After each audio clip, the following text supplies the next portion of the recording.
Welcome back to the podcast. I'm your co-host, Kieran McKeegan, and with me today on the Fit Down is my boy from the Fit Down, Nolan Chang. Say what's up to the pod, Nolan. We back, and we hanging on by a thread, ladies and gentlemen. I was about to say, we not all the way back, but we mostly back. We're going to have a snap count. You know, yeah, we left a little bit of our hearts.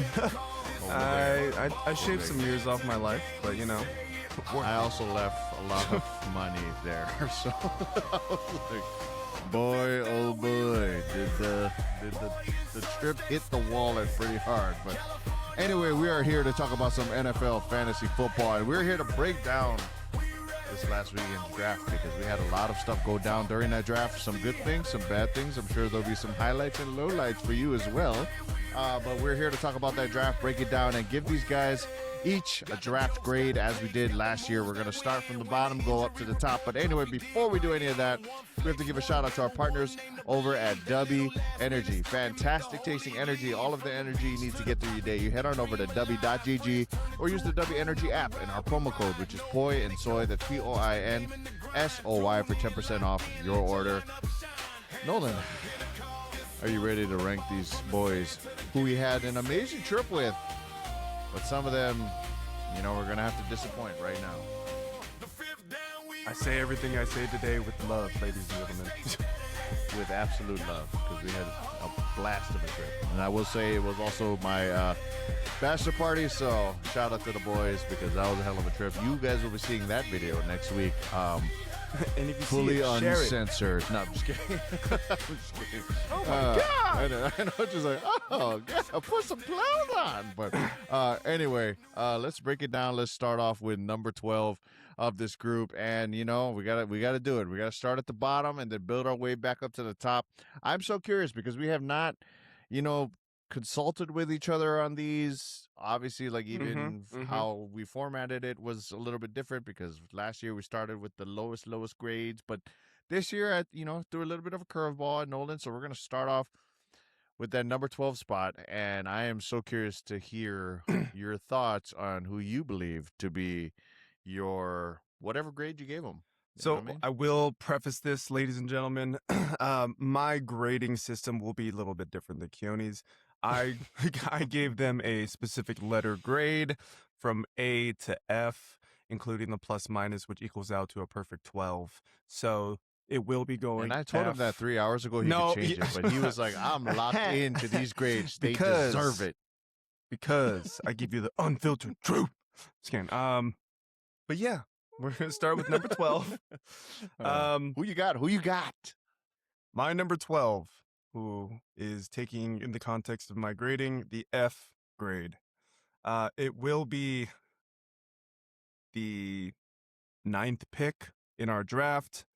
Dynamics. So Keely, I apologize. But you are the weakest link. Goodbye. That's what you get for not showing up to the draft. I'm just going to show up to Vegas, dog. I'd love to hang out with you in person. Come on. He's kidding. We're kicking you out. No, I'm just kidding. Damn. Hey, no. Just joking. It's a joke. It's like, yeah, I mean, so we'll go through it. If you guys are able to take a look at the 9th pick on that picture, zoom in if you gotta. I don't know what you can do with your phone. This picture won't be there for them. Yeah. They'll see the team, but that's cool. Okay. Gotcha. Yeah. Remember, I explained that to you before the podcast. You're right. My brain is still recovering.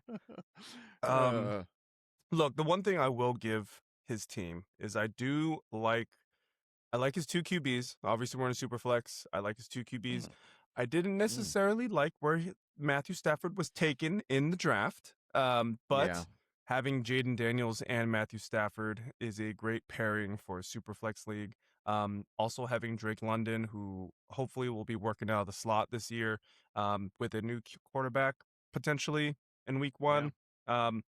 Hopefully that's something fruitful. He can stay healthy. I believe per game that he played last year, Drake London was the wide receiver 7. So if that's something that holds up true and he gets more games under his belt, that's going to be a big thing for him. But unfortunately, his 2 running backs are Kenny Gainwell, who is the 2, and Alvin Kamara, who is also the 2 and aging running back who just got injured. And will be missing a couple weeks in the rest of the offseason. So, or training camp season. Well, Um, this is with the lineup that he said, but his technical top two are Josh Jacobs and oh, right. I was looking at the wrong. yeah, He yeah, didn't no, edit it because yet. he I'm put sorry. I didn't. Yeah, he okay. did. I You're think he did the who's injured, so those are who are in his starting gotcha. lineup. Gotcha.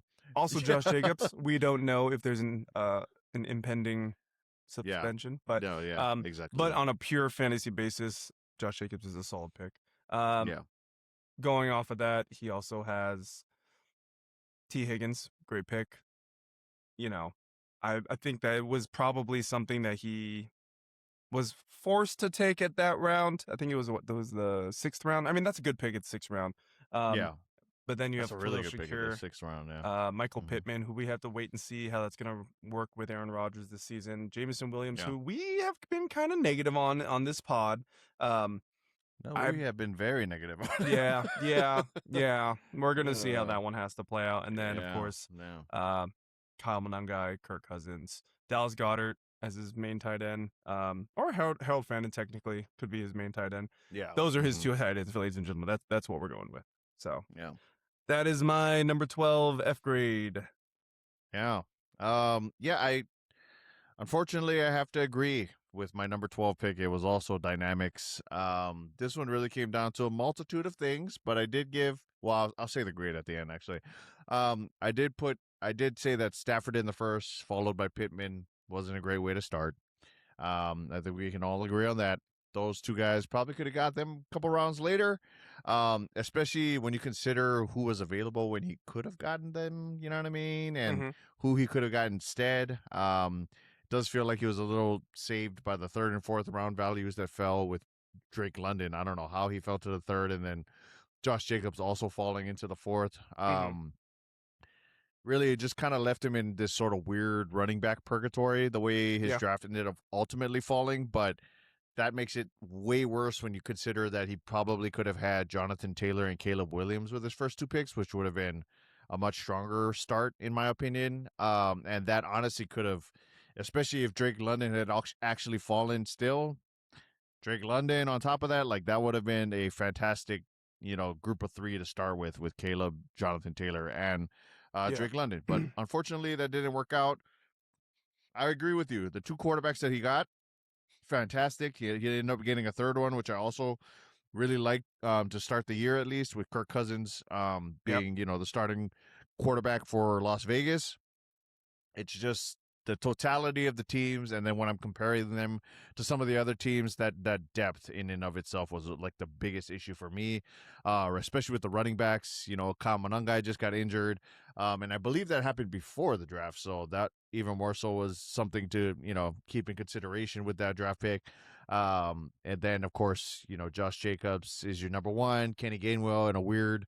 Will he start? Won't he start? We kind of believe in Bucky Irving a little bit more now, as the off season progressed. So just a lot of things pointing in the down direction for this team. But ultimately, I ended up giving this team a D minus just because the Superflex thing did kind of help it. Drake London falling did really help it. Josh Jacobs. So like really, there are still some very strong starter caliber players in there. Just the depth was not great, and when you really calculate everything all in total, it's not great. I mean, he also ended up with the LA Rams, so that's another Yeah, that's a good solid. defense. You know what I mean? That's gonna be a banger defense this year, so Yeah. that might So win him a couple close ones. it could. That's what I'm saying. So there's. It's. I will say this year, and I told this to Nolan before we even started these rankings. Much better draft than you know what I mean. The last few years we've had. So I think one of the things that's really exciting for me as a commissioner for this league is we're starting to have like more knowledge spread throughout the league. So now we're getting more and more people involved. The picks are getting more savvy. This I will draft say, definitely went away. You know what I mean? I feel like now, whether it's me being very bashful or whatever you want to call it, but there were a lot more times nowadays where someone will draft someone, and in my head I'll be like, "Stupid pick." Not that I'm No, pointing yeah, out. no, yeah, yeah.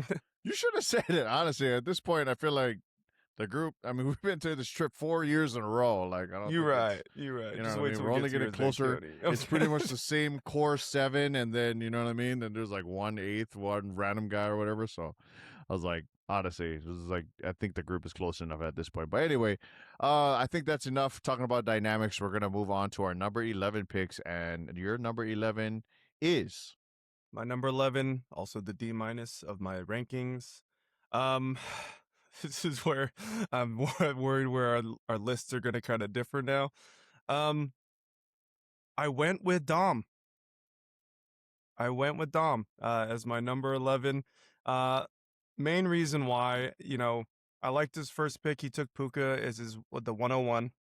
Obviously because of the keepers, Josh Allen, Gibbs, Bijan were all gone. So that's the reason why he took him at the 101. Um, Mhm. he's got Kyron, who I'm very Although hesitant I will about. put out there, he had an option to take Bijan. You know what I Oh, mean? did he? That would have, yeah. Remember, because we were talking Oh, about we the were whole gonna. like that. That would have canceled the whole trade, and that you know what I mean. Yeah, Like it would yeah. have, yeah. But he was set on Puka, and that made the Bijan pick the other way. So yeah. Gotcha, Anyway, gotcha. Um, yeah, and then there's Kyron Williams, who's his main running back. I'm a little hesitant on him this year. Love him. He's on my team, but I do feel like it's going to be like a 55-45 split with him and Corum this season. I I can't hate don't know on what. him anymore because I feel like every year I always say Kyron's going to suck, and the He's Kyron got ends all up the being skills. He's got somewhere all in the the top talent, 12. So yeah, Yeah. yeah. And I could be, I'm gladly eat my words if it turns out that it's just kind of more of like a 70-30. Then he's got Travis Etienne. DK Metcalf is his next wide receiver. You could argue that maybe he'll put Jordan Addison there instead, but things like that. Those are going to be two kind of things that I feel like he's going to be juggling with a lot this year. Tucker Craft, great tight end, but he did verbalize that it was going to be kind of like a snap count before he really gets things full steam ahead. So I do see Yeah. that as kind of being a detriment in the beginning part of the season. RJ Harvey, I feel like this is going to be a coin flip for this season. I really don't know where RJ Harvey stands on his usage, and especially with J.K. Dobbins back supposedly healthy and all this good stuff. So that's going to be something else. Marvin Harrison, we've been very back and forth on where we're holding Marvin Harrison. Great talent. Who's his quarterback? What's the offense going to look like? Who's really going to be the main ball hog of this team? And is it going to be an efficient ball hog? We don't know.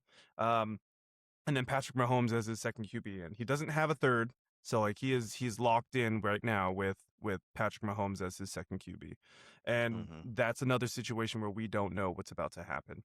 Um, and then I think what really sold me on putting him in this position was his bench. Zach Charbonnet still on the pup. Jordan Addison, like I mentioned earlier, Keaton Mitchell. That's going to be he's may get some flash plays here and there. I don't know if it's going to equate to like big yardage, touchdowns, things that you really want for your running back that you can plug and play as needed. Jalen Naylor, who that's another. I don't know how this whole Raiders offense is going to play out either.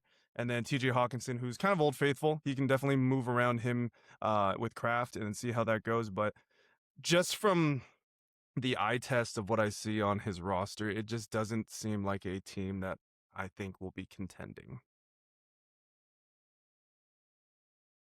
Boy, oh boy, could we not disagree anymore? Oh, really? Because my number 11 is actually Dom. Oh, snap. You got me. I was like, oh my God, I'm not ready to do this stuff anymore. But I will say, I did have Dom here again to reiterate. Honestly, this year I had such a tough time with this group of players between like 11 and maybe like 4. So it But was not kind of 12. hard. 12 was very easy to decide. But 11 through 4 were kind of like my tough.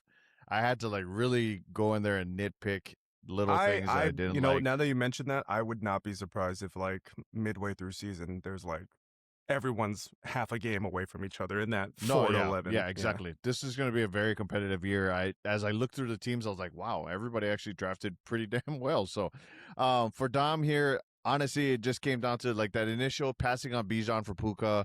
I think that might be a mistake, but honestly, Puka could definitely finish as 101. So Yeah. doesn't really hurt. And obviously, like, when it comes down to like you have the first overall pick, there's not a lot of bad choices. So honestly, Puka was a good choice. It's just I feel like you had the choice of Bijan. You could have, you know what I mean, had Bijan there. That might have changed things up a little bit at the top. But all things told, I do really like the upside of Puka. I'm more worried about the whole suspension issue. So that is one thing that is kind of holding me back off of Puka. And one of the main reasons why I didn't end up keeping him from last year. So I do feel um, like, I mean, I'm not a part of the NFL commissioner stuff and yeah, board or whatever. Granted, not condoning what he did.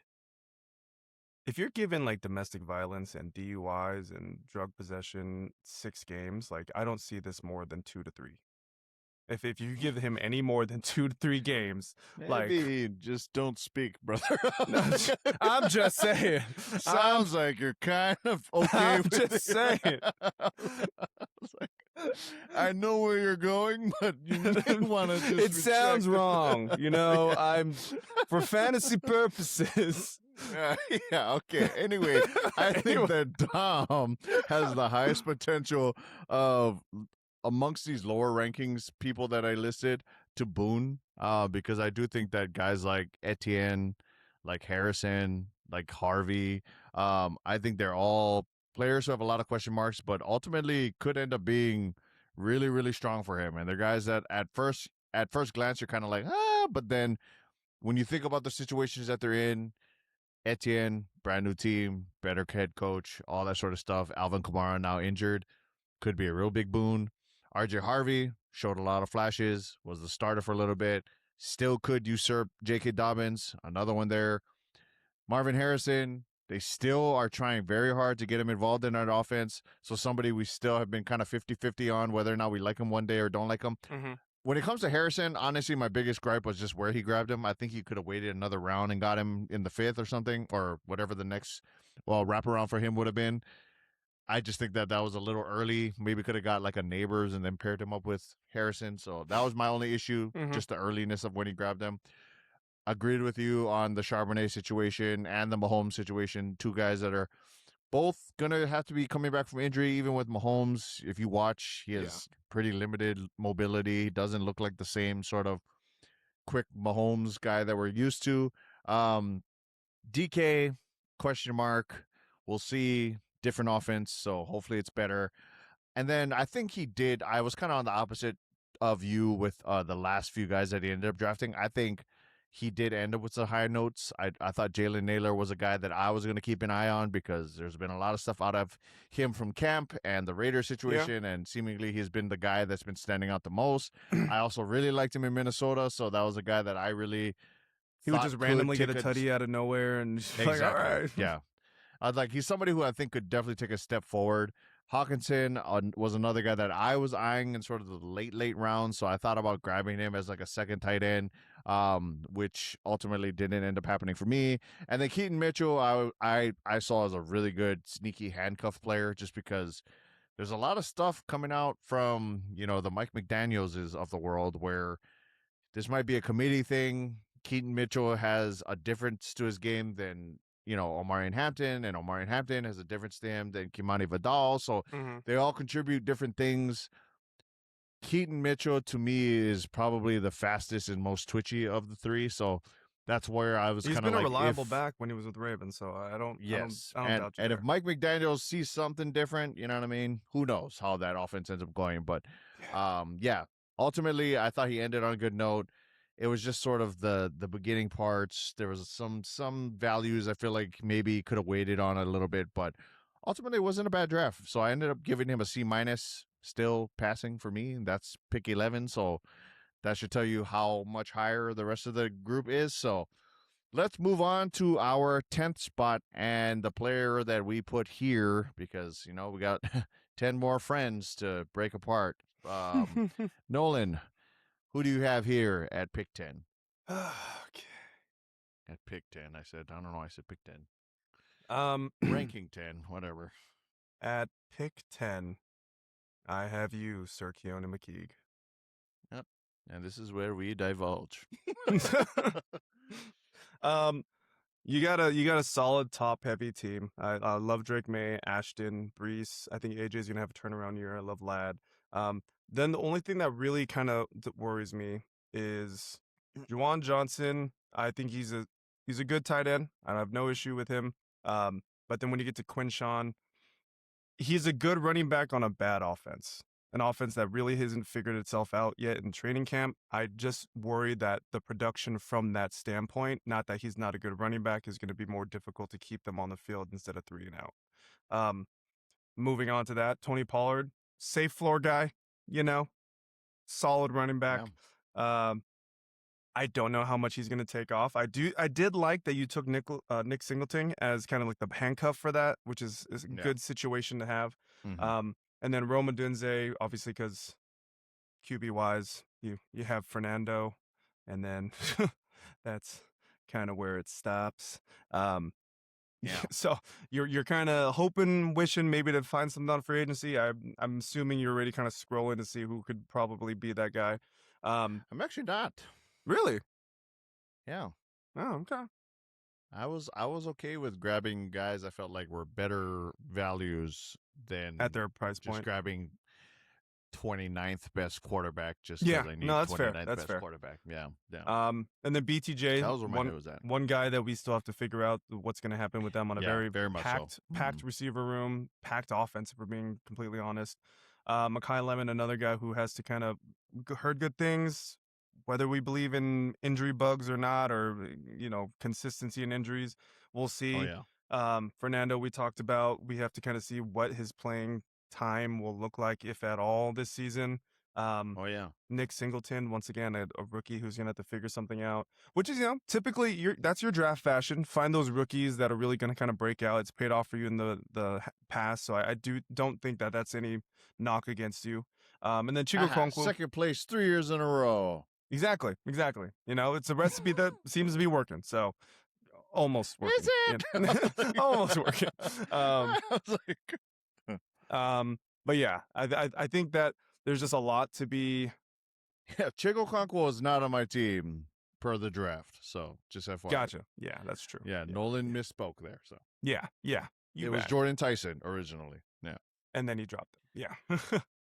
Yeah. But yeah. But we're grading drafts, not teams currently. Yeah.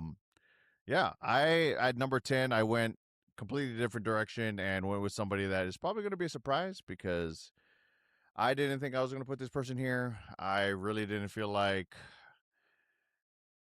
after thinking through everything and breaking down each part of the teams, this was not a place where I expected to find this person, but I put Kirsten here at number 10. Oh. I had her as a surprisingly low draft grade for me. I like Brock Bowers a lot, but I definitely thought that was a little bit early, especially in a superflex draft.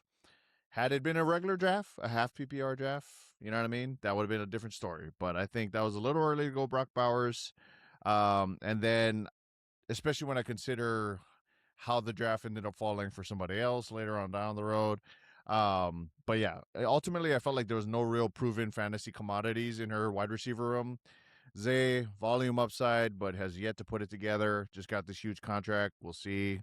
But the offense is still pretty much the same. I mean, they went and got a defensive-minded guy, so it's not like you're gonna see anything real different with this offensive mind that they brought in. Yeah. And then Parker Washington. We've heard a lot of great things, but we hear a lot of great things about a lot of players preseason. And I do think he has a ton of upside, but as my wide receiver too, we still have yet to see him put it together consistently. We know we had the flash of 5 weeks last year, and I think that's what a lot of people are attaching themselves to. I like Parker Washington. I didn't like Parker Washington as her wide receiver too, especially when you consider just the amount of picks that, could have changed or went a different way or, any such whatever. Her running back room, I think, benefited from the Stafford pick because Jonathan Taylor fell into her lap right there. And I felt, just because of the whole Brock Bowers thing being a little early for Superflex, and considering the plethora of running back talent that fell after that, that could have maybe adjusted because of the Jonathan Taylor situation. So that was one of those things where I feel like maybe she might have gone with what I feel like is her normal strategy of grabbing two running backs back to back, but you find yourself in a situation where it's like, oh, I can get this, top tier tight end on the wraparound. Sounds good. I just would have liked to see her maybe go a different direction, especially because there were a multitude of other tight ends that I really, really liked later on in the draft and all that sort of stuff. Other than that, great QB depth and great late round picks. I think the starting unit suffered from that tight end grab, though. Ultimately, like when I broke down who her Mhm. starters were, and you look at it from top to bottom, obviously you have Josh Allen and Daniel Jones. You're looking at Zay Flower and Parker Washington, and then you're looking at JT, Javante, and David Montgomery, who are three guys that are safe floors ish. You know what I mean? Still in weird situations. We've heard a lot of things about Woody Marks popping in and looking much better. Even though David Montgomery was supposed to be the workhorse guy, now it might be more of a 50-50 split. Also heard things about Jadon Blue over in Dallas, so that's Mhm. another situation to keep an eye on. Jordan Mason, I'm not gonna lie, I have no faith in that guy being good this year. He was handed the keys last year and looked terrible, and then they had to call 30-something-year-old Aaron Jones in to show him how to run the ball. And then, of course, you got Cortland Sutton, who has been relegated to like wide receiver 2 on that team. So I was surprised at the depth picks that she was making because normally I feel like she's pretty keen on grabbing like upside guys or grabbing like different types of players. I just felt like these were a lot of like the low, no upside. Maybe they'll be somewhere in the middle type of players. So that's kind of where I was disappointed with Kirsten. Ultimately, I gave her a C for this one, so that put her in pick 10, which I said things are getting closer and closer, but yeah, she definitely was in my 10th spot for that one. Oh, Yeah, I know. that's But a that's why I said contrast. That's a this contrast. is gonna Yeah, be it's gonna be very different. interesting. So we're gonna move over to pick 9. And who do you have here in the ninth spot?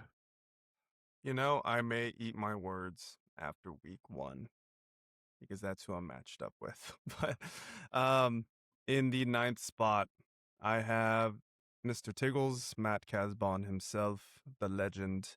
Um, Starting strong, Lamar Jackson, Brock Purdy. I think those are both great fantasy pieces for QBs and Superflex especially. Mm, Um, Wide receiver, he's got Jamar Chase.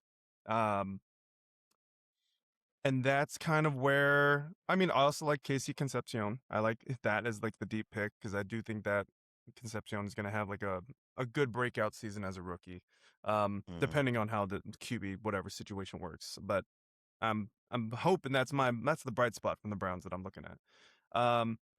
But then when you kind of look at it, the rest of his team, Cam Scatterbo, Trevion Henderson. I'm not too high on those two guys right now. Rasheed Rice, something about what I've seen so far in training camp. I don't know if it's because his 30-day in prison, he wasn't able to rehab right, but it just doesn't look like an explosive wide receiver that we're used to. Kyle Pitts, love that pick at tight end. Michael Wilson, I'm hoping that it's the Michael Wilson that we know, but that's a shot in the dark as well. And then he's I got mean, Aaron we know Jones. for half a year. Yeah, yeah. Not the Michael Wilson we know. I mean, hey, he broke 1,000 yards, so Yeah. I'll give it the flowers he deserves on that one. So, um, then A lot Aaron of people Jones, broke 1,000 yards. Wandale that's not the Robinson was in there. point. I was like, Wandale Robinson, look where he's at now. You right. Yeah. Um, but yeah, Aaron Jones Sr., Alec Pierce, who we have yet to see do anything in training camp due to his he got the injections right into his ankle and stuff like that.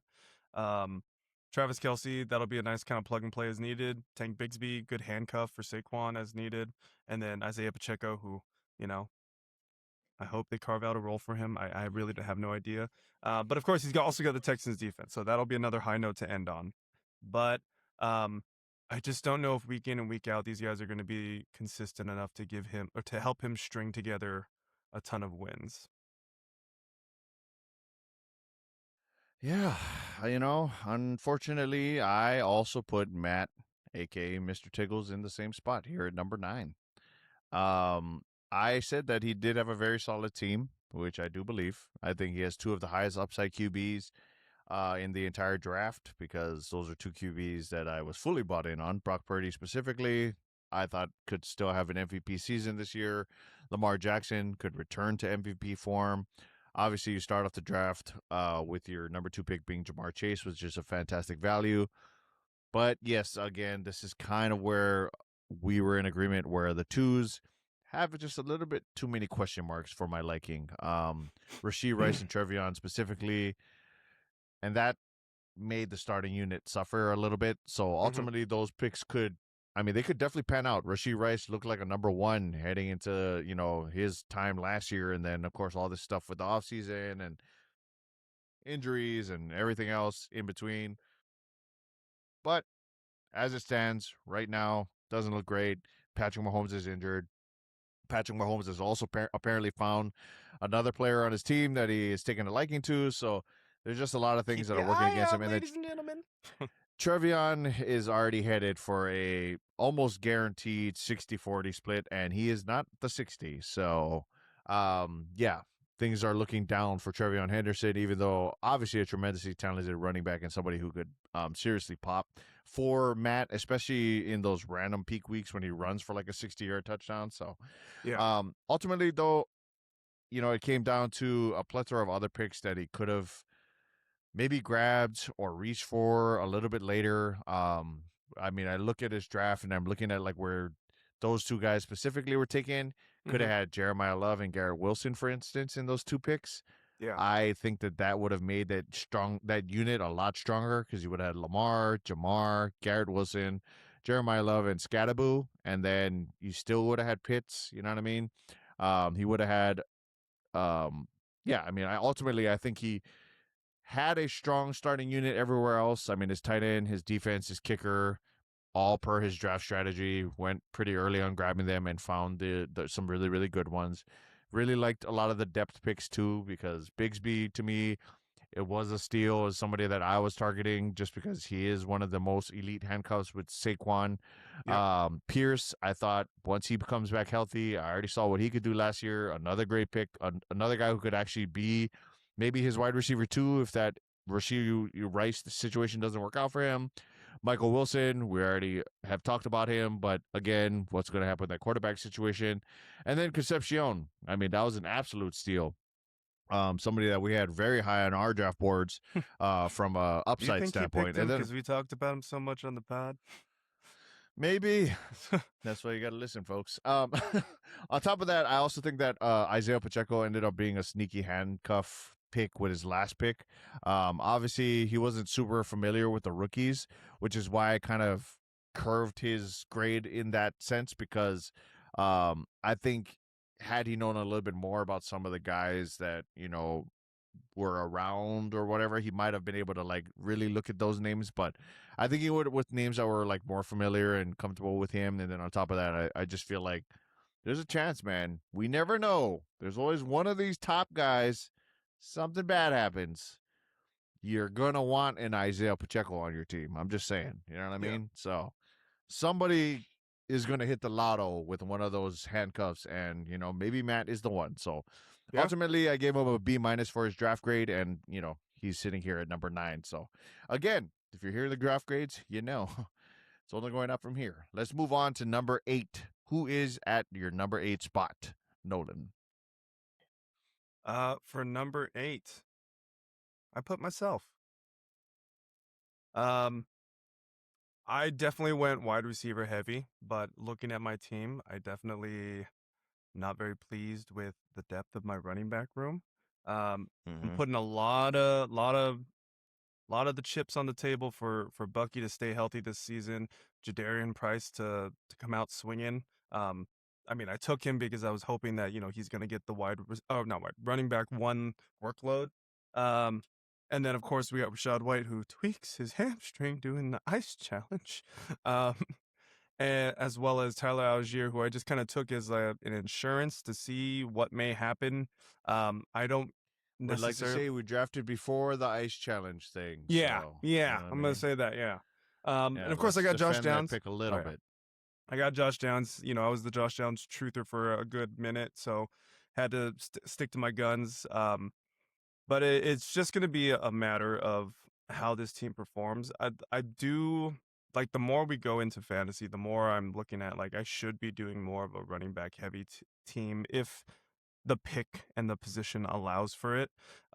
Just because once the running back has the ball, the job is up to them. Like wide receivers, your fate is in the hands of the quarterback throwing that ball to your receiver, and if he's open, stuff like that. Yeah, So, exactly. I'm taking a big risk. It could pay off in dividends certain weeks, but there also could be weeks where my wide receivers get no targets, and now I'm looking at the bottom end of um, the rankings each week. And so I'm hoping things pay off, but for me, it is going to be kind of dependent. I have Jadarian Price and the Seahawks, who defense, who technically are going to have one of the toughest schedules this season. So that's Yeah. another thing that as like after I drafted, I was looking through everything. I was like, I kind of shot myself in the foot in that sense, but it could be something that's a complete mulligan. Doesn't matter, and they just perform well. That'll be something I'll have to kind of find out. Well, well, well. We didn't have the same team here. I actually Oh, had Nolan Carter at the spot. oh shoot. So I put him here again. Man, boy, when I tell you, I was looking through all these teams very deeply and going through their starting units and then the bench units and how they would work and who would be blah blah blah blah blah blah. Blah. This one, his starting unit is what put him over Matt's team for me.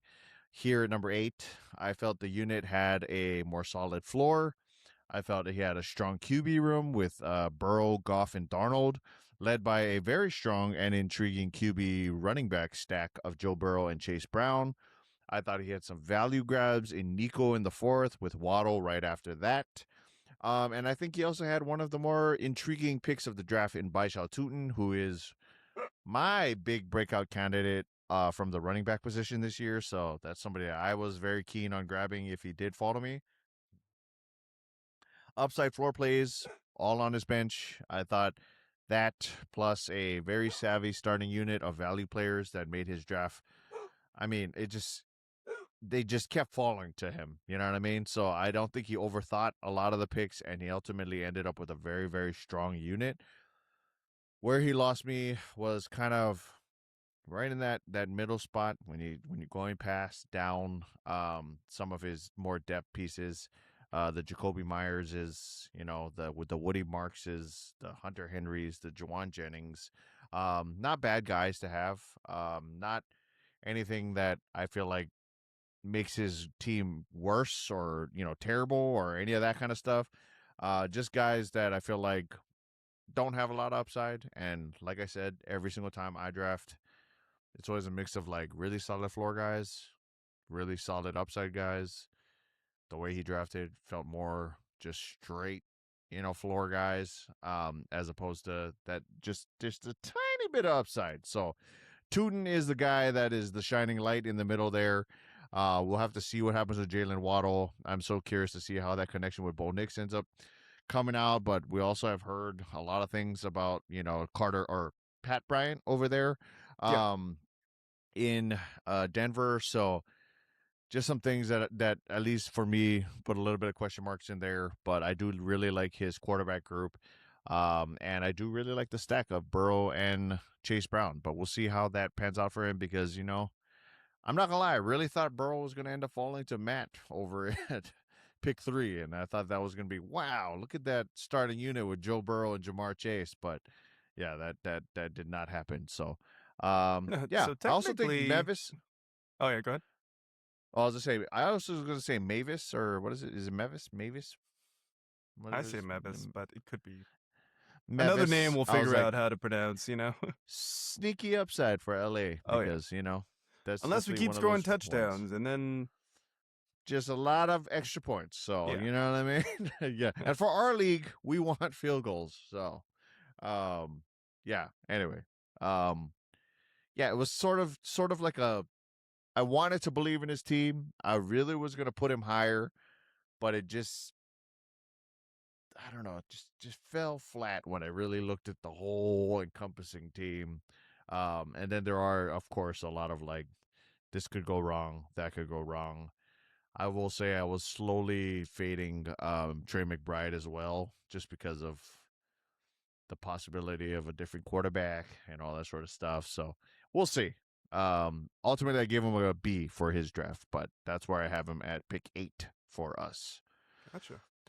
That should tell you how I feel about some of these other teams that are above this team. So let's move on to number 7 for you. Who do you have? Number 7, I have Mr. Shalimar Buchanan. Ooh. Yeah, it's another situation of like this is a team I didn't feel very comfortable putting him any lower, didn't really feel comfortable putting him any higher because it is kind of a this could be just kind of like a middle of the pack performance team. Um, J.K. Dobbins we've talked about as one of his running backs is going to be a situation where he's may get the starting running back spot, but not necessarily put up starting running back numbers. But I do love that he has Saquon, he has Kenneth Walker the third, so those are going to be two strong points for him, especially as a running backs. Um, and then it fizzles out to like Mike Washington, who we're hoping gets some. I mean, he picked him up. He picked him up, right? I was Who like, did we're he drop grading again? drafts, fool. I I was like, forgot oh my because I'm gosh. looking at Look at my. the picture. I was like, it's all there. I'm Tyrone trying. Tracy, fool. Oh, Tyrone Tracy. Yeah, yeah, yeah, Yeah. yeah, yeah. See, Forgot that's he how you has know some Nolan legs. fake. He didn't even look at the right teams. Whatever. Anyway, um, Keep going, Princess. should have moved you lower. Um, fantasy wise, I'm intrigued by Bo Nix this season, but Malik Willis is not someone I think is going to have a super high ceiling. I think he is going to give a good safe floor play, just given what he can do in his history, as well as maybe what he's building up chemistry with the Dolphins right now. Um, and then Wandale Robinson, another guy we talked about. You mentioned him earlier, 1,000-yard season, going to a new team. Hopefully, he gets that connection, and it's not just the Carnell Tate show over there, and then he can actually kind of what's it called? Build off of the momentum he's already created from when he was with the Giants. Um, and then of course the tight end. He originally wait, where was he again? I can't even see it right now. Kill Bill, Terrence Ferguson. Oh yeah, okay. Yeah, um he took Terrence Ferguson, who you made a joke in the group chat about he is the third tight end and a 5 tight end team, which is 100% true. He may be the best receiving tight end of that group, but it's overshadowed with how that offense is run, where it's not going to be something that builds up a lot of momentum. He may get a week here and there with some solid numbers. Other than that, it might be like a catch or two a week for maybe 20, 30 yards. Um, but the rest of his team is kind of an interesting situation. Go to DJ Moore, new team. We're going to have to see how this plays out. There's been inklings about Keon Coleman possibly doing well this season. That's what they say the past couple off seasons. But then they also have Khalil Shakir, who's also kind of old reliable for Josh Allen. If Josh Allen just doesn't end up using his feet himself, Malik Neighbors. Another thing that we're going to have to kind of see how he comes back from injury. We talked about it during off season. We didn't know what his situation was. He got cleanup surgery on his knee. Is he going to be 100%? He's not going to be 100%. He's probably not going to have the same explosiveness, but if he is a good receiver and his QB does him right, then it should be a good situation. And then Quentin Johnston, another team that has a lot of mouths to feed. Um, but Mike McDaniels could actually be the guy to make it happen from week to week. I wouldn't say that's going to be a consistent basis. So we will see. But yeah, that's my pick right here. Right on. Yeah, at pick 7, I went with Mikey. I think he took to the super flex strongly. Obviously, I Mm-hmm. mean, he went back to back very strong upside QBs in Jalen Hurts and Caleb Williams. I think he has 3 possible wide receiver 1 candidates in Pickens, Burden, and McLaurin, especially depending on which fantasy experts you ride with the most, because they definitely have either one of those three guys as like these guys who could pop off for their teams. A solid running back floor group with last year's volume king and James Cook, plus someone who has made everyone's fantasy season's a living hell in Ramondre Stevenson. The bench had some questionable picks. I didn't really like the Worthy, Reed, and Cup picks. I thought those were kind of early reaches and guys that I thought maybe all three of them would end up in like the last round. So those are early for guys that I don't really have a lot of faith in having a lot of upside this year. Mm-hmm. But again, that's also dependent on which fantasy experts you ride with. But if you're riding with me, then neither of those. um, um, but I will also say the strength of the QB room mixed with the upside plays, including Chris Rodriguez, who has slowly inched himself into a committee with Baishal Tootin in Jacksonville, was enough to edge out both Nolan Carter and Matt's teams by a tiny bit. So that's why I had him above those guys here. But that strength of the super flexes, man, Hurts and Caleb Williams could absolutely boon for him this year. And those in and of itself from a fantasy perspective, yeah. Pair that with the what will likely be, that super pairing of him, Burden and Williams, plus the fact that, Pickens and McLaurin both could have resurgent seasons this year. I mean, well, Pickens already had his last year, but McLaurin could have a resurgent season with Jaden Daniels. I mean, it's a team with some tremendous upside. So realistically, I had to put him just a little bit higher than somebody like Carter's team, who really it just came down to Nico and Waddle for me. I do like Waddle a lot. Nico for me is such a vanilla pick because I know he's really good, but that Texans team is doo doo. I just don't believe in CJ Stroud throwing him the ball accurately or ever. So I'm on board with that as well. So, I mean, especially speaking of CJ Stroud.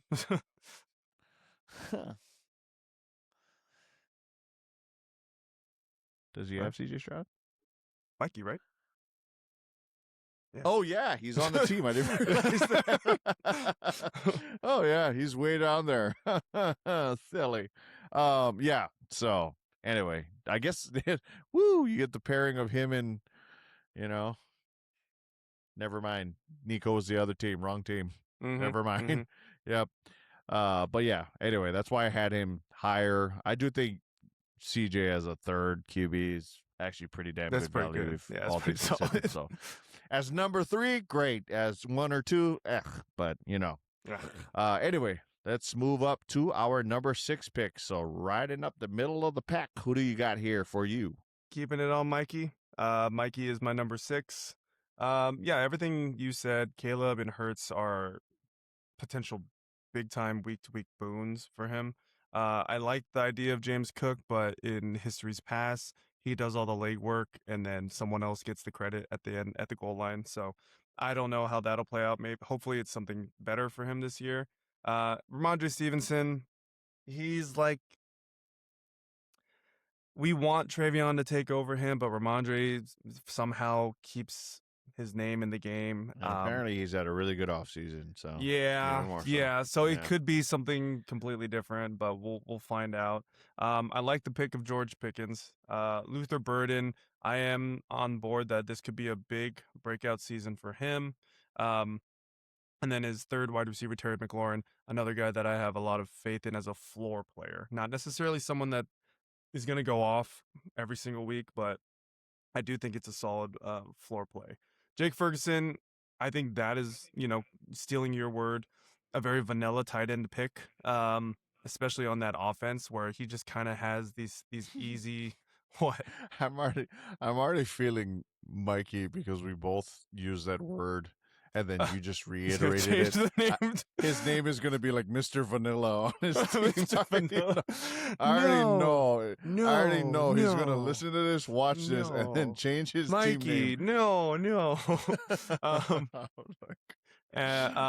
then Rico had to steal and reiterate my word. You said it first. Now he's going to be Mr. Vanilla. But yeah, and then he has Rico Dowdle, who it looks like Jalen Warren's going to be the running back 1 in that situation. Maybe he gets the running back one eventually during the season, but that I don't necessarily feel too much faith in that. I do think he's going to be great in the pass game. I think that's going to be for sure something that's going to be used. And then at his bench, it's just God dang it! I was about to say the word again. It's kind of What? huh? As you were gonna say what? You know Nolan? the team name that he's going to change it to. I was going to say Stop it. Yeah. okay. But yeah, Jaden Reed, Xavier Worthy, Cooper Kupp, Chris Rodriguez. Other than Chris Rodriguez possibly getting some meaningful play in fantasy, I just don't see that being a good rotation to move guys in and out of. But yeah. Yeah. Yeah. Yeah. I also don't like the Packers defense pick.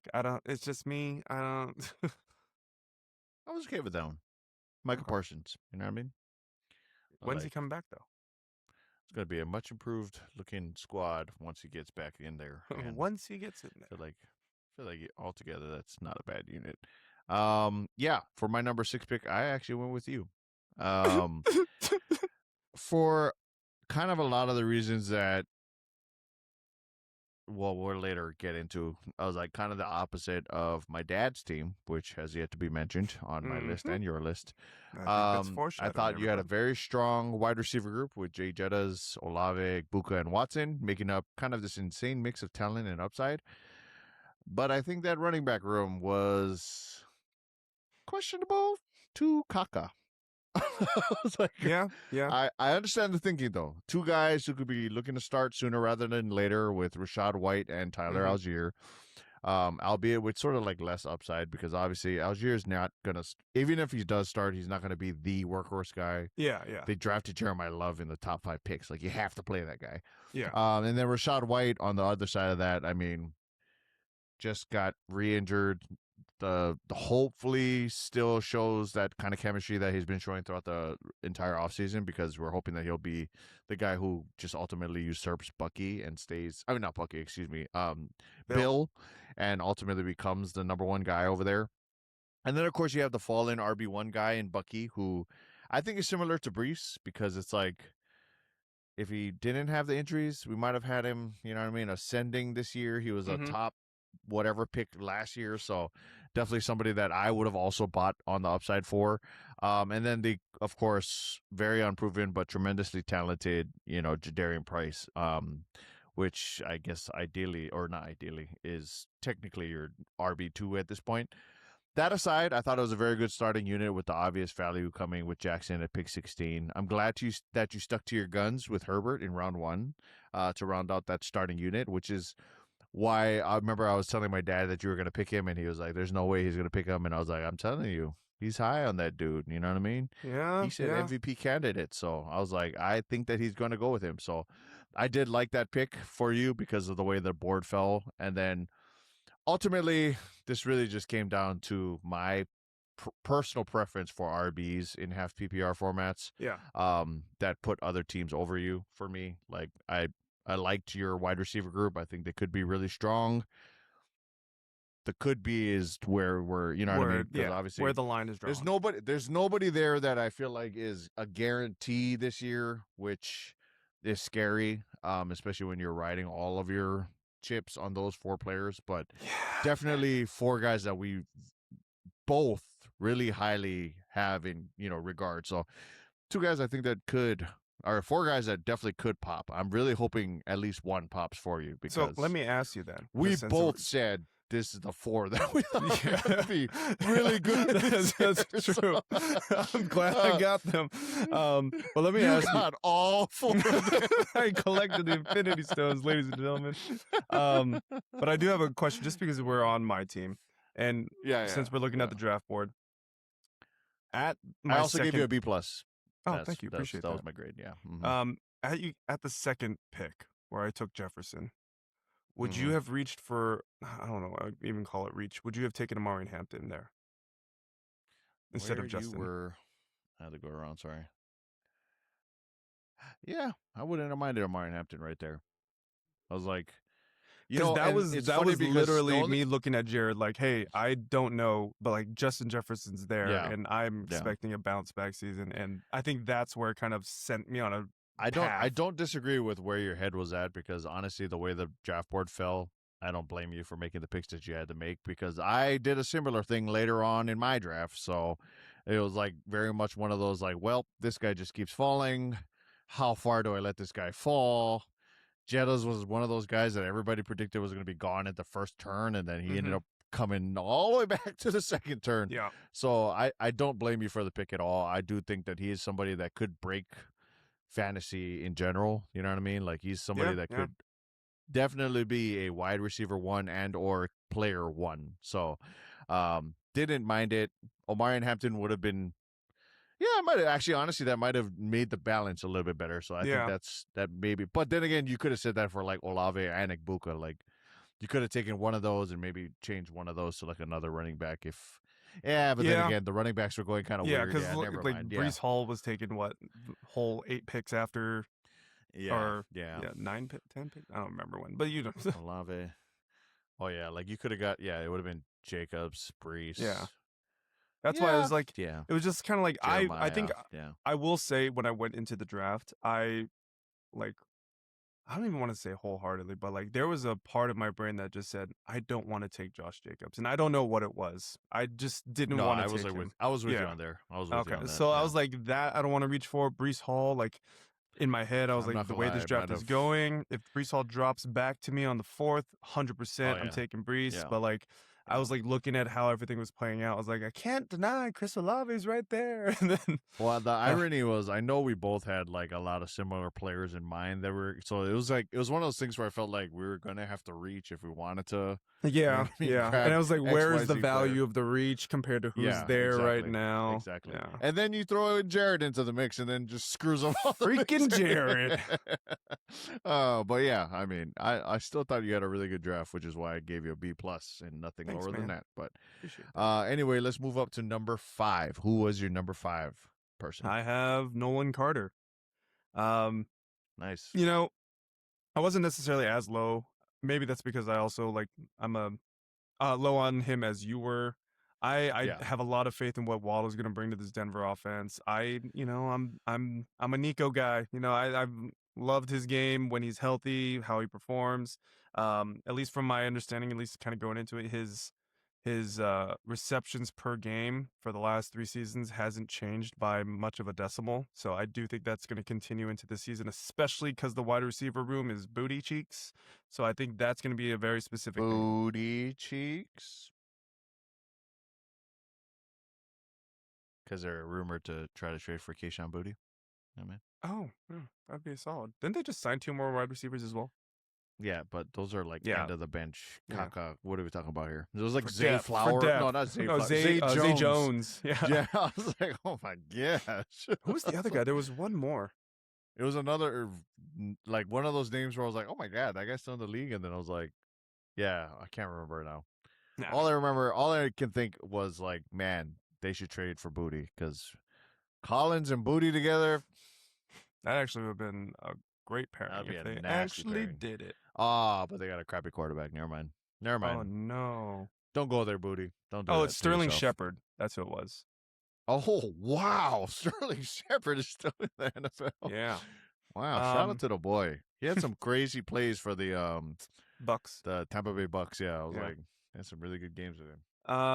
Yeah, other than that, I love Joe Burrow. That stack that you mentioned with Chase Brown, I think that could feed some wins into it. Chuba Hubbard, yeah. that's one that I am a little it could be better, but it's a situation it's his job to lose to Jonathan Brooks, right? We've been talking about that offseason. Trey McBride, you already know what that's going to bring to the table. Basil Tootin, we've talked about him ad nauseum for months at this point. Chris Godwin, he's still a young wide receiver, and I do believe that now that he's had a full offseason of being healthy, that this is going to be I don't want to say it's going to be the same Chris Godwin we had 2 seasons ago, but I do believe that this is a Chris Godwin that can return to form, especially in an offense with Baker, who's trying to prove something as well contractually. Oh boy, yeah. Yeah. Jared Goff, he is he's a QB that just stacks up points. I don't know I don't how get it that'll either. Yeah, I don't know how, I was but he like, does it. This season may be a little different considering what the O-line looks like, how much time he's going to have in the pocket. He still has a lot of the same offensive weapons, so it's not like the chemistry is something he has to rebuild. So it could be just a sure. return to the same numbers he had last year. He has backup as Sam Darnold. I think Yeah. that's going to be something fun to see as well. Um, and then for the rest of his bench, Jacoby Myers, he's someone that we've talked about in a very crowded room. He could be just, I don't know, the recipient of most of these catches, and we don't even know what's about to happen. Yeah. Liam Cohen is funny like that. Yeah.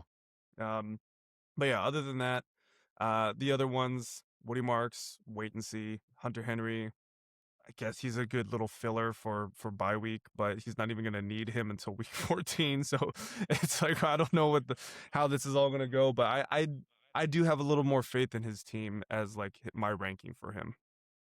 Yeah. I was like, I don't disagree with any of those points at all. And at my number 5 spot, I actually have Kahale. Um, Oh, I put Kahale here because I wow. think that he took the screaming values as they came. And honestly, shout out to the boy. Drafted like a vet this year because I thought he might panic and grab a QB at the top or like a defense during that weird run in the middle rounds or whatever. But he waited and he got two of the best overall values at quarterback in this entire draft in Dak and Baker, which I couldn't believe he got when he got them. I honestly thought they were going to be part of some like early QB run that didn't happen, obviously. And then I kind of found myself in that part where I was like, well, if they're going to keep falling, I might as well let them keep falling. But then that didn't happen. He ended up picking them. So um, both could finish as QB1 this year, which Hmm. is something I firmly believe because one is fighting for a contract, the other is trying to dispel the rumors that he is a terrible quarterback and his team sucks. Um, his wide receiver unit completely flushed with talent. CeeDee Lamb, JSN, Mike Evans, and Jalen Coker. Mike Evans, if he can stay healthy, still one of the, you know what I mean, top. Especially the Shanahan offense. Exactly. Scores. And then with Jalen Coker, I just feel like as your fourth wide receiver, somebody could absolutely pop off for you depending on how good or bad the North Carolina offense is this year. So that's a guy that I had an eye out for later rounds, and he got him at the perfect time. He has a surprisingly deep running back unit. I think the upside of Achan, Swift, Corum, and Bill. There's just a lot in there that could ultimately end up working out for him. But having the floors of like an Achan and a Swift there, I think really, really helped that starting unit. And then the fact that he could have like a Quorum and a Bill who could usurp their, potential number one guys on their teams. Bill has been looking really good to end up off season. So he's somebody that could really, really pop. Yeah. And then on top of that, a supremely undervalued Sam Laporta. That's somebody that I really, really wanted in the later rounds. So it's kind of sad Yeah. when he got him when he got He was him. also someone I was looking Um, at. yeah, was one of those that maybe I wasn't trying to keep quiet, but had sneaky sort of upside for me as a player that I was eyeing maybe in the later rounds. I think three of the players that he has could ultimately have higher than where they were drafted upside. So that's Dak, Baker, and Laporta, like three guys who could ultimately finish higher than where they were drafted in his draft. And that's why I felt like he had such a good draft because he was able to get values at the top, then get these guys a little bit later than they were supposed to go. That helped a lot with the way his draft ended up falling. He didn't panic pick. He filled out his starting unit. He still ended up with a strong special teams group. Hmm. I like Tyler Loop. That was somebody that I was key on last year and somebody that could probably be even better this year, depending on where that offense is for Baltimore. And then, of course, Minnesota, led by Brian Flores, who is still there, still one of the best defensive units in all of the NFL. And then on top of that, his QB depth, just to cover in case there's any injuries, is insane. So, fantastic draft by the champ. I had him here ultimately because there's just four teams that I'm really buying on, just a lot of upside guys and a lot of guys that I've been riding with the entire summer. So I gave Kahale the fifth spot and an A minus here for his draft grade. Let's move on to number 4. Who do you have here? Number 4. I have the Vulture himself, Jared Shirai. um, Ah. I'm just kidding, Jared. No, I'm not. No, it's just Um, like a, Before we get into um, the makeup of his team, let's let's point out some things here.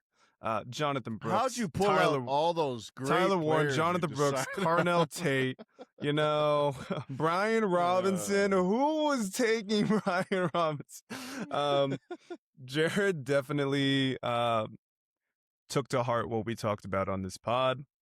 So for him to get those guys, I hope they all suck. No, I'm just kidding. you I'm know what? kidding. No, you're not. No, I'm just kidding. Yeah.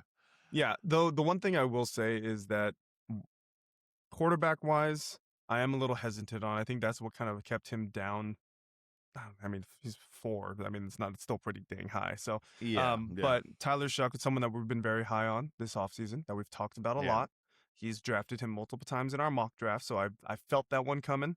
Cam Ward, we talked him up a and lot. I felt that one going very early too. So Yeah. I was like, wow, so much for the screaming value of a Tyler Shuck. Yeah. Oh boy. But he's got CMC, he's got Derrick Henry, Tet, Devontae Smith, 4 guys that I would say we've been high on for all 4 of them this offseason as well. It's just going to be, and Brenton Strange as his backup tight end. Like, why did you even need to get Tyler Warren, take him away from Keone? Huh?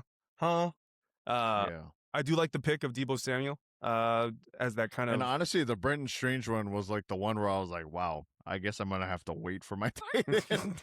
I was like, I didn't expect Brenton Strange to go when he was considered to be like a 12th through 16th round guy. And then, Fairbairn, Eagles defense, solid picks. I think this is a very solid team with just a couple positions that I feel could be fleshed out a little more. That's really it. Yeah. I don't disagree. And unfortunately, it is not. We're not in agreement. I still have him somewhere higher than this. Oh, my Lord. At number 4, I have Pops. Yeah, this one came down to obviously the strongest running back group in the entire draft, led by a trade that caused absolute mayhem during the draft. And that left him with a team that has Bijan Robinson, Jahmyr Gibbs, Jeremiah Love, and Omarion Hampton all on the same team. So for that, Nolan, you're going to go down even lower because you could have prevented at least one of those. You mean Carter? Oh. No, you could. Remember when you said Jettas and you could have taken Hampton there? You could have prevented that. Only you can prevent forest fires. And then ultimately, actually, it's funny, that would have maybe changed what I was about to say, which is that was flanked by one of these, I want to say safe. That might not be the best word, but safe, I guess, wide receiver groups that he ultimately could have taken some upside swings on. Had you let Jettas fall to him, that might have been the opposite way, because then he would have had Jettas, and then that would have maybe fixed the entire problem that I had with his starting unit. But he ended up with Devontae Adams and Stephon Diggs, who are leading the way as his wide receiver 1 and 2. I just didn't really like the pairing of them. They're too kind of meh. Devontae, will he be the touchdown scorer? The Puka thing could help out, so that is one thing, but it's going to be like a boon for a few weeks, and then Nakua comes back, and then, you know what I mean? Things get all weird again. Diggs, kind of on the flip side of that, we know that Jaden Daniels has established rapport with Terry McLaurin. We know that he also has established rapport with some of those other guys. Is Diggs the other guy or is this going to be sort of a Deebo Samuel situation where you want it to be really good and it doesn't really work out? All that to say, he could have swung at different points that I felt like would have helped his draft grade for me. Like George Kittle, as high as that was, probably really would have preferred any of the other wide receivers that fell after him, because you had Mike Evans, Cortland Sutton, Jordan Tyson, and Chris Godwin all going after that. And that could have been your number 2 over Diggs, and he could have still grabbed Diggs as wide receiver 3 because Diggs came after that. Other than that, obviously there are really no other weaknesses in his starting unit. I I think he noted that he wanted to get an elite tight end, and he ended up getting He had my number two. one. He got two elite tight Um, ends. well, he got my number one, which was Colston Loveland, which is like the guy that I really really wanted. Mhm. George Kittle was a little early. I felt like he could have waited on George Kittle because Were I you don't gonna think take anybody Loveland was. on that 5? Oh yeah, oh yeah. I definitely had Loveland in mind right there. So, yes, would have 100% if he fell right there would have grabbed him. But anyway, I think barring an injury to his bench unit, ones, I think there's not a ton to love about the bench players that he has. I think that the benefits for him really just come in the form of like flexibility because he's somebody who does like to make moves, and the players that he has, I just don't really see you being attached to any of them really early on. You know what I Yeah, who mean? wants So you can Jared make a Judy? move. No, but really though, yeah. Yeah, It's like, no, but yeah, you no, I'm could make a, serious. I'm like, but you could make a move and strike the iron while it's hot to start the year. So I think that was something kind of ended up benefiting him because Yeah, you got I agree. Dobbs, you got Shaheed, Judy, so meh, and then Kittle, of course, is in there as well. Did also really like the bench unit he has with excuse me, with Jacoby Brissett. I think that that's going to be a great third QB for him to have. So I will say I already tried to take a swing at one of them QBs just to see where he's at. Feel the temperature of the room a little bit. But yeah, so A- for Pops. Thought the wide receiver room really drug down this grade. My goodness, had you taken Hampton and he gotten Justin Jefferson, this would have been maybe shot up to number one. I will say You're the welcome. only thing that is holding back that running back room and like just really making me like worry a little bit is, there's a lot of question marks with 3 and 4. 1 and 2 are obviously very established. 1 and 2 in the entire, but they never end up being 1 and 2. I'm just putting that out there. Just saying. You know what I mean? Somebody's going to pop somewhere else. It's going to be somebody weird. It's going to be like David Montgomery was RB1. I'm just joking.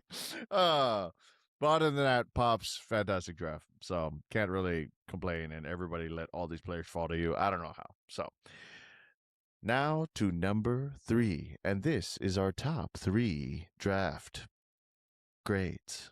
Yeah, Go number ahead. 3, Who's number 3 for you? Kirsten. Ew. Ew. Yeah.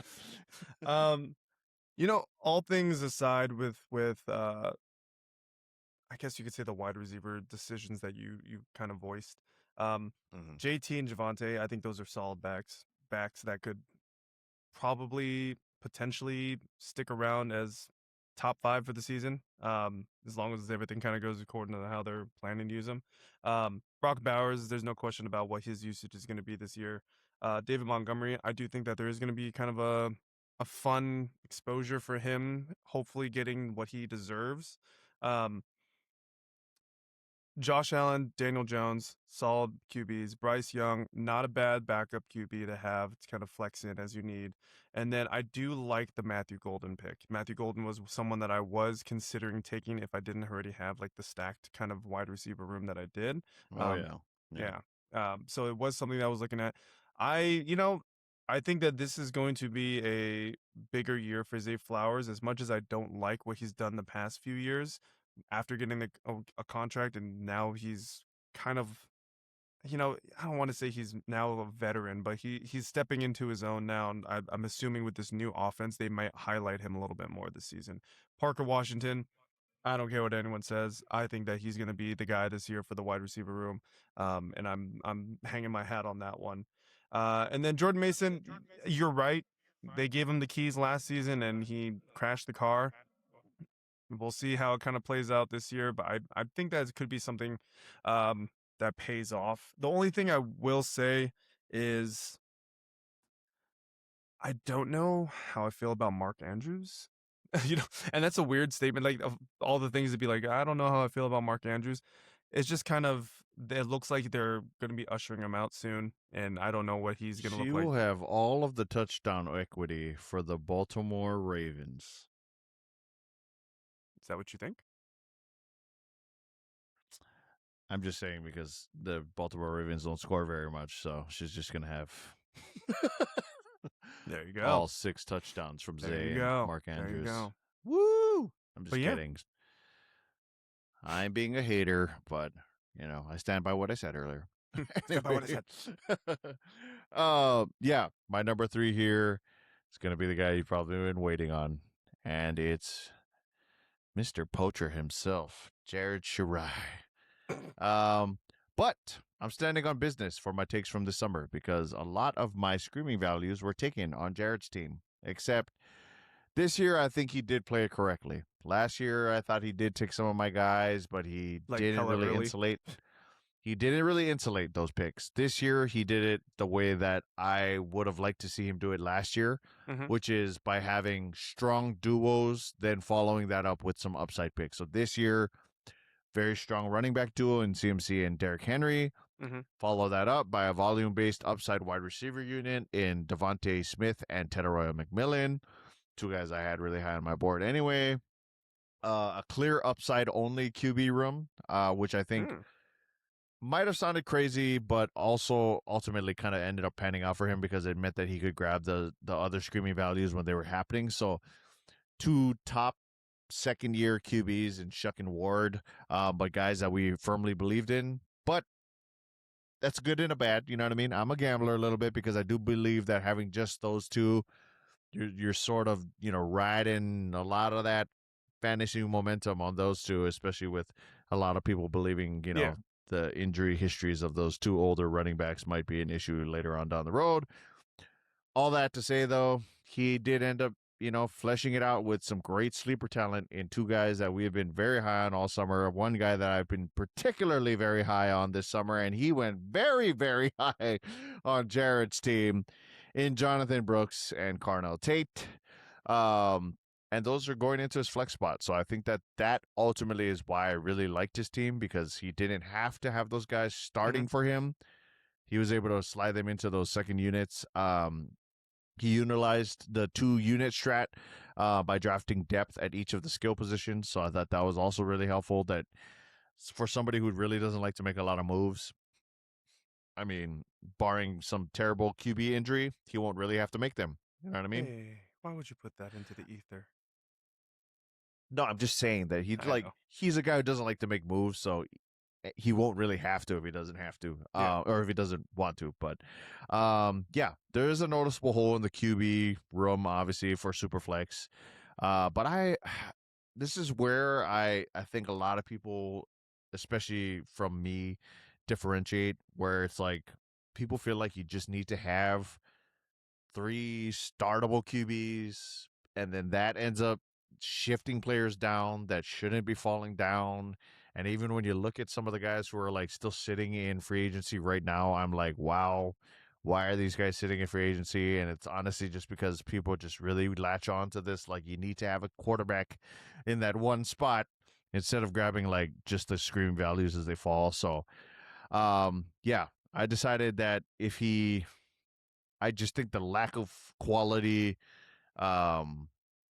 depth outside of that was where I gave him a lower-ish grade because obviously he's still number 3 here, but I just think that's kind of where he had to, start piecing together his own lists started coming out because as you can see here, we got Deebo Samuel. You're I not don't like that invited pick at anymore for all. mock drafts, Jared. I was like, Deebo Samuel, don't like him at all. Brian Robinson, I do really like. Adonai Mitchell, meh, we'll see how the Jets play out.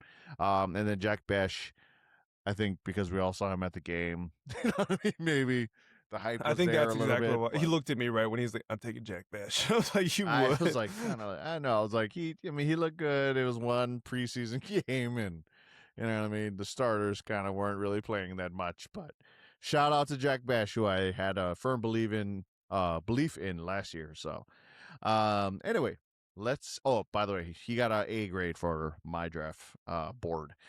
Let's move over to pick number 2, who is for you. Pops. Nice. Your Pops, obviously. It's like it's nickname just a Pops, moniker yeah, now. yeah. He's just Pops, yeah.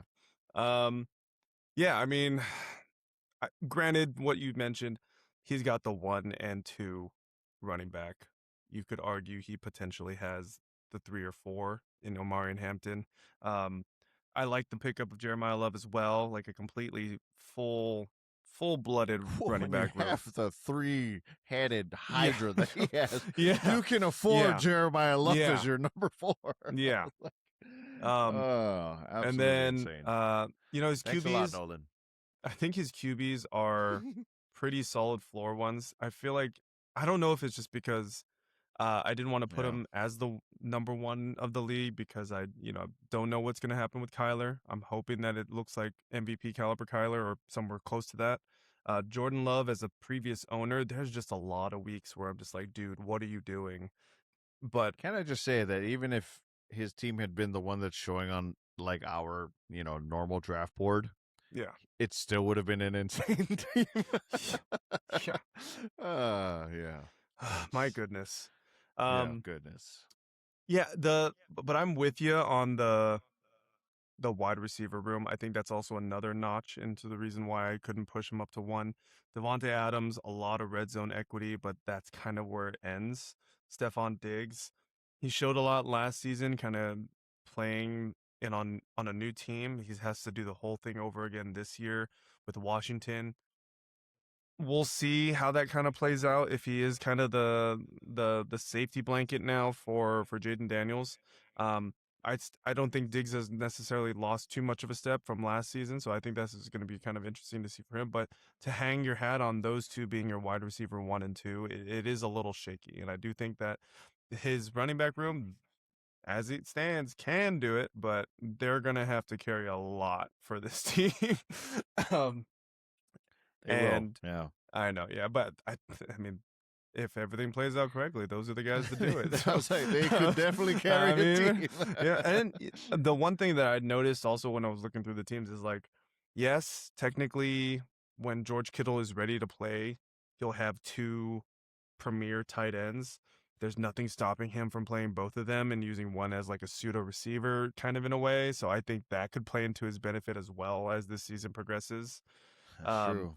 and then Cam Little, who's got like apparently I don't know, he can kick the distance, so maybe that's gonna play into a thing again. And then a Broncos defense. So good job, Pops. You you crushed it this year.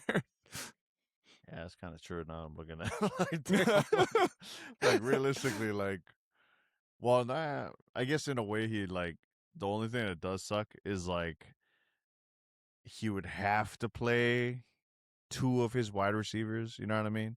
Yeah. Like because like if you could just put George Kittle in the wide receiver slot, then it'd be a little bit different. But like the fact that he has to play 2 of those guys, that's the only thing that does suck. I'm with Like you on that. because like flex wise, yeah, geez, if you could just play Kittle and Colson Loveland and they start popping off like the tight end ones that they definitely can be, geez, that'd be Touchdown by stupid. Loveland, touchdown by Yeah. Kittle, touchdown by I Loveland. wanted Loveland so bad. Jet Dang sweep it. by Loveland. Oh my god. He probably is gonna do that. Anyway, that moves us to my number 2 slot, where I have myself.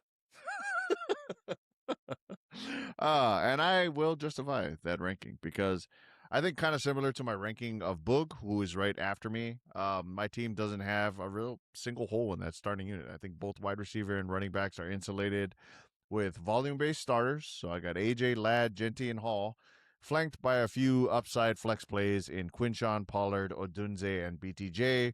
I didn't panic on the tight end run. I had one of the higher upside ones fall into my lap, Yeah, especially I agree with once that. the Fast super offense of early the tight end Saints. run happened. Yeah. Yeah, yeah. Um, Ironically, was my sort of breakout candidate for like later rounds was Jawan Johnson. So thankfully, I got him. If I didn't get him, that's good. Geez, the amount of panic I would have had for tight ends. Strategic with filling out my starting unit and not panic picking kind of was like my jam throughout this entire draft. And I think ultimately, like I was bucking trends, you know what I mean, for upside players without going overboard like I did last year with the rookies. I think this year it was really only Tyson, Lemon, and Singleton. because I did have Jordan Tyson initially. I will say that eventually I did drop him, but anyway, because of the injury. Anyway, starting unit looks very strong, minus the exception of no QB2, which obviously will rest a lot on whether or not Fernando Mendoza ends up starting eventually, or one of my flex guys just absolutely popping. But I do believe that I have the type of guys there that could pop. Sort of on the opposite take of what like Nolan was saying, I had Quinshon Judkins as one of those guys who could pop because that offensive unit is special this year, and I think that their offensive line in particular had a bunch of upgrades to it. And they look really, really good throughout the preseason game. So they're a unit that I will be sneakily kind of rooting for, even though I'm a Steeler fan. My special teams unit filled with sneaky upside picks as well. I thought Cairo Santos was a guy that I kind of figured, especially in our league, that the kickers were going to go early. All the top names were going to be gone by a certain point. So I started really diving into like kickers that I felt like could have higher upside this year. Who was the Santos first one? is on a Shell? score. Shell took him first? The kicker first? Yeah, Aubrey. Yeah, it was Brandon Aubrey. So I knew that was going to happen, which is why I wasn't planning on grabbing any of those. I specifically wanted somebody that I felt like could score on a very offensive heavy team. The Bears are a team that I am biting pretty hard on this year, which is why I also went and grabbed a Dunze throughout the draft. But Pittsburgh also is sort of my safety blanket of defenses because they're great value in tackles for loss leagues, which we're in. Plus, there'll be like a higher emphasis on offense this year, so hopefully they won't have to be on the field as much as they were the last few years under Mike Tomlin. The only thing I will say, I didn't like that I don't have the flexibility to drop guys because there were a multitude of desirable names on my bench, and I felt like that was where I kind of struggled. Was like, if I were to drop one of those guys, I know that there's a good chance one of them was going to get grabbed, barring sort of like an injury or whatever replacement kind of another player. So all that said, I think I loved the way that the draft played out for me. I was excited to have the opportunity to correct one of my biggest faults from the draft almost immediately after the draft because I really wanted a second tight end. Thankfully, not thankfully, that's a terrible thing to say. Jordan Tyson got injured, so I was able to like strategically drop him and then grab a second tight end. But I'm not throwing that into my grade. I'm just saying that was something that I was able to address after. Yeah, all things told, was not mad with my picks. When I really kept looking through starting units and everybody's starting units, I was like, this is a unit that has a really good chance at being really, really good if they want to. And if not, Nick Singleton, hopefully you take over Tony Pollard's spot. But anyway, that was a draft grade of an A for myself. And that'll take us to our number one spot, who for you is Kahale. Wow. Yeah. Quite a Right different on. quite a different span from where you're at.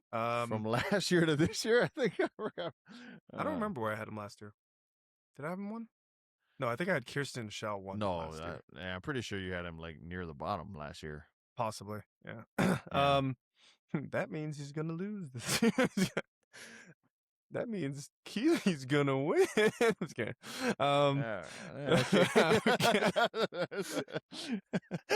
Let's be a little realistic now. All right. But yeah, two ferociously strong fantasy QBs in Dak Prescott, Baker Mayfield.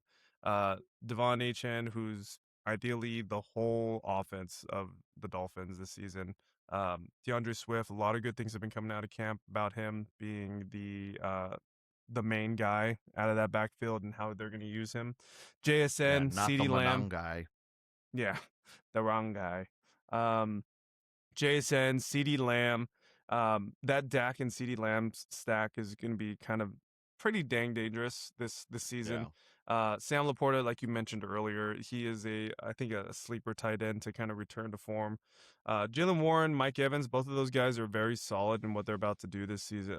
Pittsburgh, I feel like Pittsburgh is kind of a slower pace offense, which could play to Jalen Warren's benefit, especially. Mike Evans going to the Shanahan offense. Enough said on that one. And then his bench, yeah, I actually, Jalen Coker was someone also that I was looking at. I heard a lot of good things coming out of training camp about him. And then Aaron Rodgers, as always, you mentioned he's the great backup for the two that he's already got positioned. Dalton Kincaid, he's kind of a wash. We didn't understand why they put him so high year to year in the Yeah, yeah. rankings. And then Bill and Corum. Corum obviously is the one that I'm gonna be like, yeah, that's a good kind of handcuff hold. Bill technically is a good handcuff hold as well. At this point in once the season starts, we don't know what Rashad White's Does gonna it do. feel like? I was curious to ask you this because, Yeah. well, obviously I wasn't going to ask you it before the draft, but I was like, Blake Corum, where are we feeling with him? Like, is this going to be like more 50-50, more? You know what I mean? Where are we at with that dude? I think it'll get as close to 50-50 without being 50-50. That is actually a very, yeah. Yeah. That's about what I was Because expecting to hear. Yeah. I think Sean McVay is one of the few coaches in the league who's smart enough where it's like if his efficiency every time he gets the ball continues to be what it is, there's no reason they should not be using him. Um, so it's Kyron's job to lose, kind of at this point. Yeah. And yeah, that's my number one. It just feels like a very, very strong from top to bottom team. Um, his bench, technically, he has also guys that he can play around with adding and dropping during the free agency waivers. Um, and then Tyler Loop, Vikings defense, great way to round it out. Yeah, I really liked College team. It's funny. Like I said, I will put it out there. The teams were very, very close. It came down to like one or two players, which was really tough to decide on. And honestly, really came down to personal preference of players. But yeah, at my number Or one like spot. personal vendettas. Just kidding. Well, you would have been lower if it. No, I'm just. I know. You probably would have been lower if it was a personal vendetta. Yeah, I was like, anyway, at my number one, I have Shalimar. And I think this That's is the second year in a crazy. row that I put him at number one. That's crazy. um, I completely disagreed with a lot of things that you were saying for his team. I think he has by far one of the strongest starting units because it's very well balanced between upside and strong floor types. I thought he would go two QBs or at least one QB in the first two rounds, and instead he grabbed two of my favorite sort of safe guys in Amon Ra and Saquon Barkley. He flanked those both with strong second unit upside guys. I think having Malik Neighbors, DJ Moore, Garrett Wilson at his wide receiver position, and then having Kenneth Walker and J.K. Dobbins at the running back position to flank those. I mean, he had two of my favorite value QBs in Bo Nix and Malik Willis, who I was really hoping would fall to me eventually. Um, he had a very high upside bench with QJ and Wandale, two of our sleepers, you know what I Mm-hmm. mean, on this podcast. Mm-hmm. Obviously, a big hole in the tight end room. I do think he'll address that at some point. So I think that was probably the one rare miss of his draft. But with the amount of players that he grabbed and the people that can fill those sort of flex spots, I just don't really see the tight end thing becoming that big of an issue. And I do think that he's going to address that very, very soon.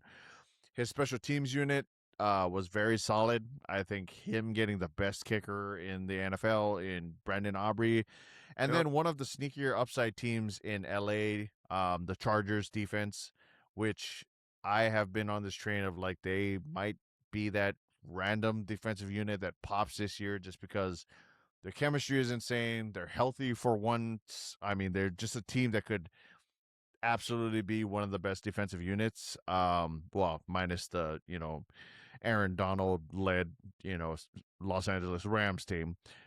Tyrone Tracy was probably the only miss, but he did upgrade that almost immediately after the draft. But sans that, had it been just the Tyrone Tracy pick, I wasn't mad at that either because I felt like Cam Scatterbo was a red flag Yep. um, He was a walking draft pick disaster anyway. waiting to happen. Exactly. So the fact that he did have him initially, but then, of course, the Najee Harris news happens after we drafted, and then that ended up becoming the guy that he ultimately ended up dropping. I do think that that ended up being an even better player in Mike Washington, who has slowly been rising up the ranks and ended up being an elite handcuff kind of player. Somebody that I will hopefully not have to, Deal with. see him thrive with because that would be so sad. Yeah, Anyway, I couldn't have given him a higher grade even if I wanted to, because I thought that his team was just great, and it was my favorite overall unit on paper.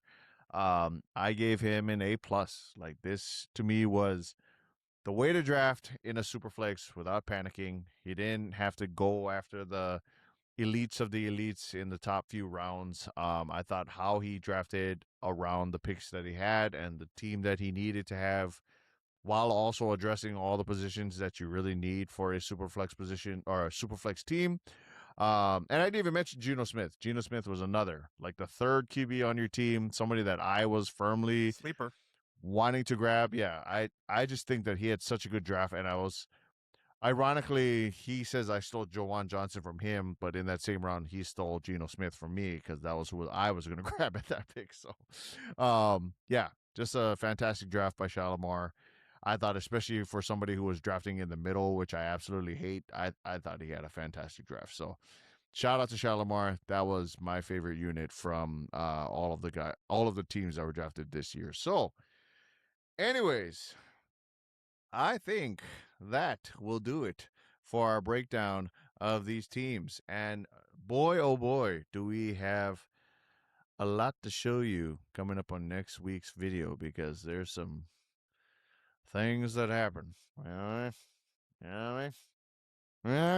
just okay. Anyway, Nolan, do you have anything else to say to these beautiful people at home before we bounce on out of this podcast? I am. Or better yet, do you have anything to say to the boys after, you gave them their grades and they're at where they're at?